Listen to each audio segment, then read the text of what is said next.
YOLO! Today we're going to be pitting two economic powerhouses head to head to see who comes out on top. We'll be looking at things like their share price, dividends, and a theoretical $10,000 investment with dividends reinvested to figure out who really is the ultimate credit card king, or more likely, the supreme payment processor. These two companies are none other than Visa and MasterCard. And as always, this is for entertainment and education purposes only. I am not a financial advisor or a fiduciary, but with all that out of the way, let's get into it. Starting off today with Visa, ticker symbol V, currently sitting at $325.75. They are one of the most battle-hardened and tested payment processors in the world. They handle over 65,000 transactions per second. Now, the thing that most people get wrong about Visa is they don't actually hold money. They aren't a bank. So when you spend money with your Visa credit card, it's not Visa the company issuing the card to you or making the financial transactions.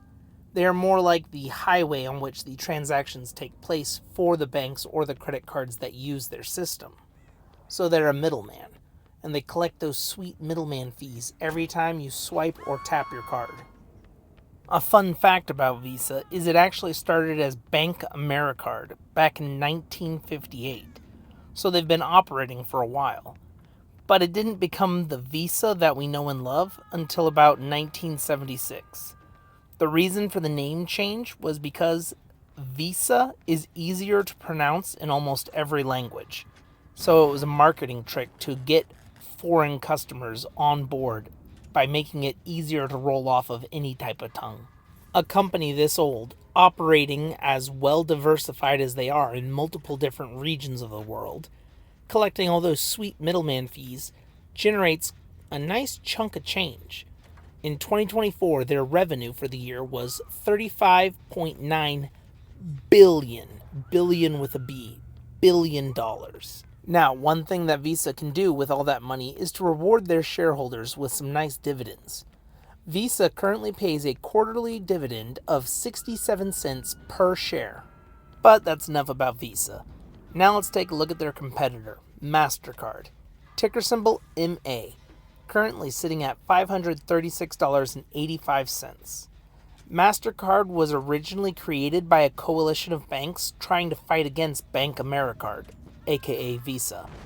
They literally created MasterCard to be the anti-Visa so that they had other option and there wouldn't be a monopoly on payment systems. As a result, this payment processing company has become an absolute global powerhouse. MasterCard is used in 210 countries today. There are very few places in the world that you cannot tap or swipe a MasterCard.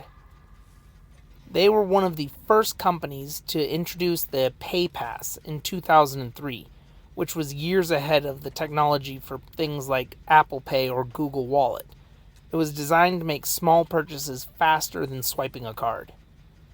And MasterCard doesn't really make much money off of interest rates. In fact, interest rates being high are counterintuitive to their business model because they earn those sweet middleman fees, just like Visa, on each transaction. So if interest rates are higher, people are spending less money, theoretically, which means less frequent purchases being made, less revenue for the company. And speaking of revenue, MasterCard's revenue for 2024 was $28.17 billion. With that money, they're able to pay a pretty good dividend. They pay dividends out quarterly, a dividend of 76 cents per share, instead of Visa's 67 cents per share. They're a reciprocal like that. So, a higher dividend goes to MasterCard. A greater share price also goes to MasterCard, but larger revenue goes to Visa.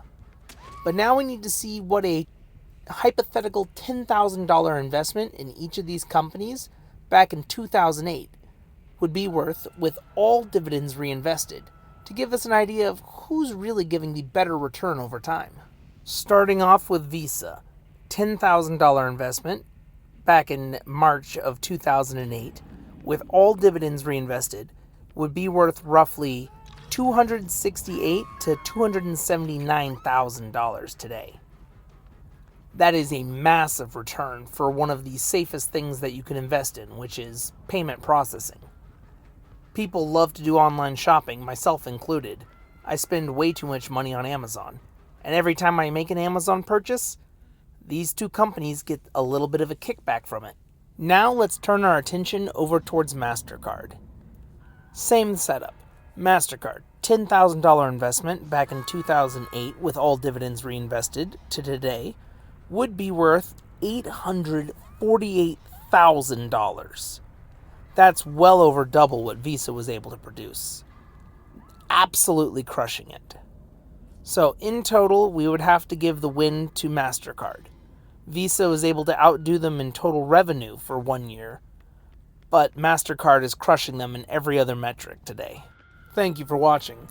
Let me know in the comments below if you own either of these companies in your own portfolio and how well they've been doing for you with the ups and downs of the market this year. It's been quite a wild ride for 2025, and I'm interested to see how things like this are going to do in 2026 with the new competition from cryptocurrencies. But don't forget to like, comment, and subscribe, and I'll catch you on the flip side.